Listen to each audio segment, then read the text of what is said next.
China Rambo.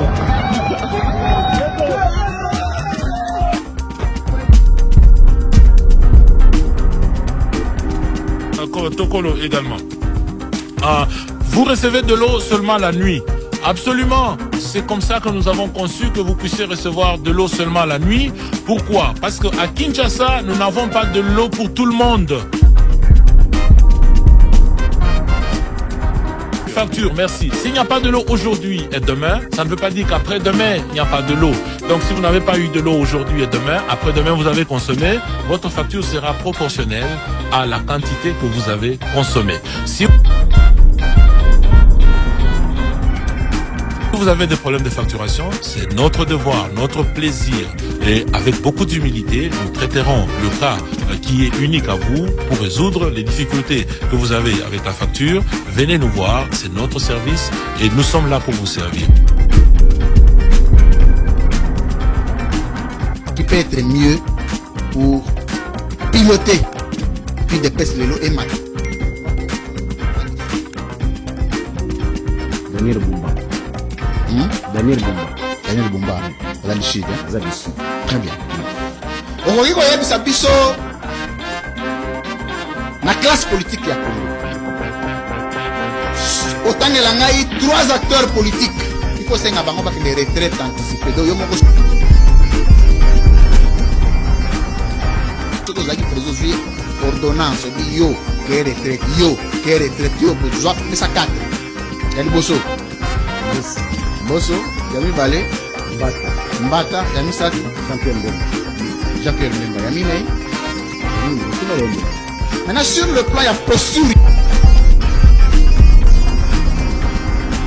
Il y a leadership personnel. Tu peux nous dire ce que Dieu est censé améliorer.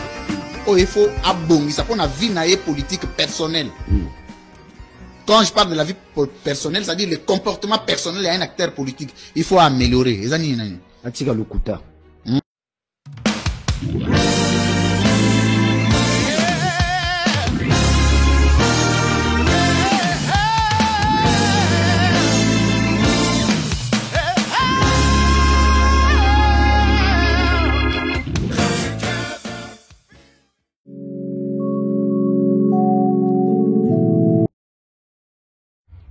Le retour au pays de son Excellence Joseph Kabila Kabange, président national du PPRD et autorité idéologique du FCC. Le président national du Parti du Peuple pour la reconstruction de la démocratie, PPRD en cycle, et autorité idéologique du Front commun pour le Congo, FCC en cycle. Son Excellence Joseph Kabila Kabange, père de la démocratie congolaise, et artisan de la première alternance pacifique du pouvoir dans notre pays, a pris la décision de rentrer en République démocratique du Congo après plus d'une année d'absence. Ce retour, prévu par la partie orientale du territoire national, s'inscrit dans une volonté ferme de contribuer activement à la recherche de solutions aux défis majeurs qui traversent notre pays.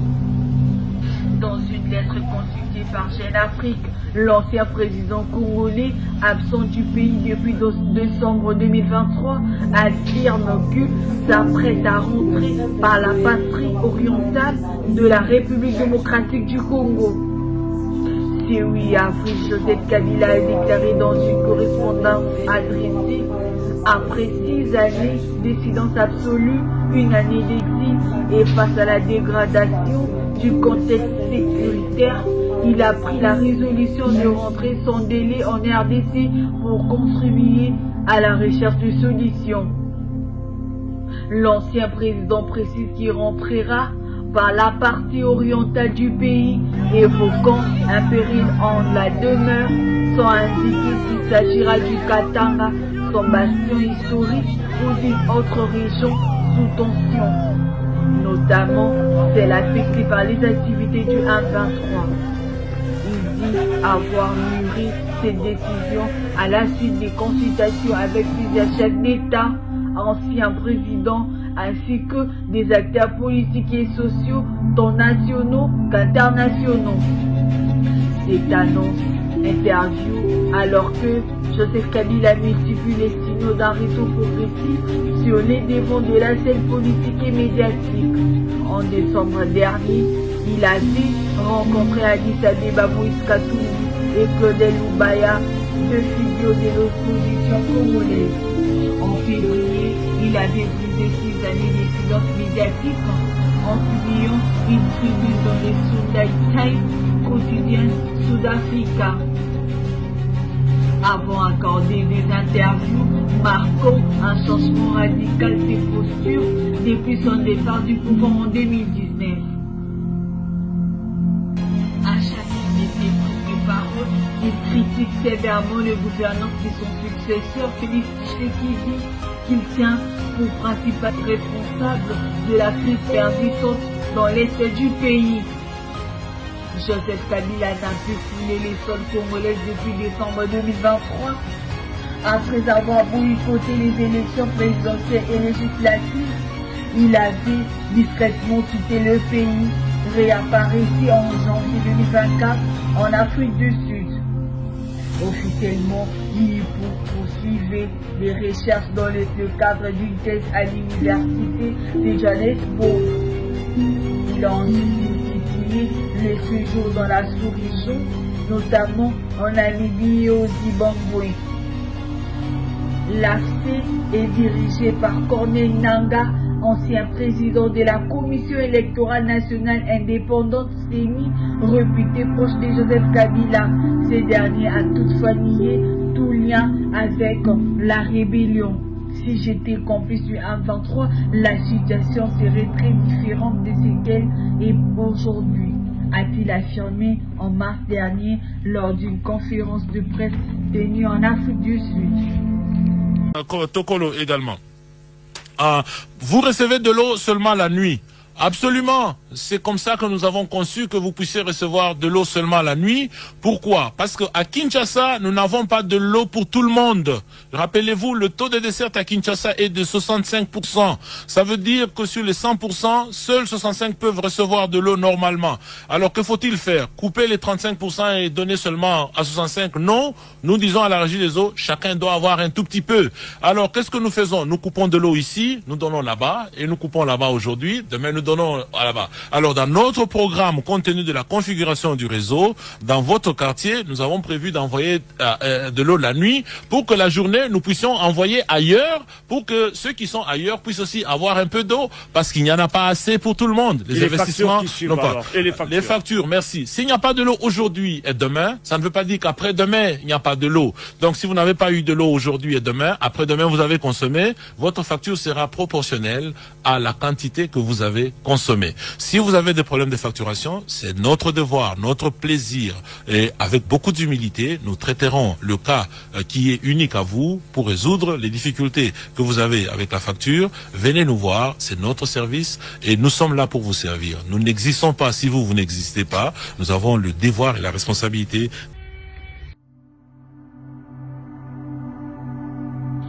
Au sommet de ces journaux, mesdames et messieurs, c'est une déclaration aussi crue d'inquiétante que David Chilumba Mutombo, directeur général de la régie des distributions d'eau, régie des eaux en cycle, a fait ce jeudi matin sur les ondes de radio, face aux nombreuses plaintes d'habitants privés d'eau potable, notamment ceux du quartier d'Okolo dans la commune d'Endjili. Le patron de la société publique chargée de la distribution d'eau en RDC a admis son de retour. À Kinshasa, nous n'avons pas d'eau pour tout le monde, a-t-il déclaré. Une phrase qui résonne comme un aveu de carence structurelle dans une capitale qui compte plus de 15 millions d'habitants. Interpellé par les auditeurs sur les difficultés d'accès à l'eau dans plusieurs quartiers de la ville, Chilumba a expliqué que le système actuel des déserts fonctionne en rotation, alternant l'approvisionnement des jours pour certains quartiers et des nuits pour d'autres. C'est comme ça que nous avons conçu que vous receviez de l'eau seulement la nuit, parce qu'à Kinshasa, nous nous n'avons pas d'îlot pour tout le monde, a-t-il précisé, ajoutant que le taux de couverture de la Régie des eaux dans la capitale est d'environ 65%. Face à une demande largement supérieure à l'offre disponible, la Régie des eaux jongle, donc avec des choix techniques parfois impopulaires, mais que son DG justifie par l'insuffisance de la capacité de production et de distribution. Alors que certains quartiers restent complètement à sec pendant 2 jours, d'autres reçoivent de l'eau à des heures aléatoires sans préavis. Une situation qui est vive le milieu des familles souvent contraintes de recourir à des sources non sécurisées ou des vendeurs d'eau à des prix exorbitants. Qui peut être mieux pour piloter UDPS Lelo et Mata. Moko, oyo mona Gazali Sud. Daniel Bumba. Daniel Bumba. Daniel Bumba. Oui. Gazali Sud. Gazali Sud. Très bien. Oui. Okoki koyebisa biso na classe politique ya Congo. Otangela ngai 3 acteurs politiques. Il faut senga bango ba kende retraite anticipée. Donc yo moko soko zaki preso juillet ordonnance obi yo ke retraite yo bozwa pesa 4. Ya liboso Mboso ya mibale Mbata ya misatu Jean-Pierre Mbemba ya minei Yamine kuna bembela. Maintenant sur le plan il y a posture, il y a leadership personnel. Tu peux nous dire ce que Félix Tshisekedi est censé améliorer. Oh, il faut abonner ça pour la vie politique personnelle. Quand je parle de la vie personnelle, c'est-à-dire le comportement personnel d'un acteur politique, il faut améliorer. Atika lukuta na ingratitude. Nini? Lukuta na ingratitude. Très bien. Et là on dit Moïse Katumbi, il faut améliorer. Le CESAC envoie une deuxième convocation contre Daniel Safou pour ses propos dans l'émission Le Peuple Parle. Le Conseil supérieur de l'audiovisuel et de la communication CESAC en cycle a transmis ce mercredi une dernière convocation officielle au journaliste et homme politique Daniel Safou. Cette démarche fait suite à son absence lors de la première convocation datée du 7 avril 2025. Le CESAC souhaite attendre l'intéressé au sujet de plusieurs griefs formulés contre lui à la suite de ses déclarations dans l'émission Le Peuple Parle, diffusée le 1er avril 2025. Selon la correspondance officielle signée par le président du CESAC, M. Bossembelo Konda Christian, il est reproché à Daniel Safou des attaques personnelles à l'égard de certaines autorités de la République démocratique du Congo. Des propos jugés contraires aux lois en vigueur régissant la liberté de la presse et la déontologie journalistique en RDC. L'invitation référencée sous les numéros 029 CESAC presse-s.1/TNM/04/D0205 précise que l'audition est prévue pour le lundi 14 avril 2025 à 11h précises au secrétariat d'instruction du Conseil, situé au deuxième niveau de l'immeuble Likasi, place Le Royal dans la commune de La Gombe. Elle est formulée en vertu de l'article 70 alinéa D de la loi organique numéro 11/001 du 10 janvier 2011.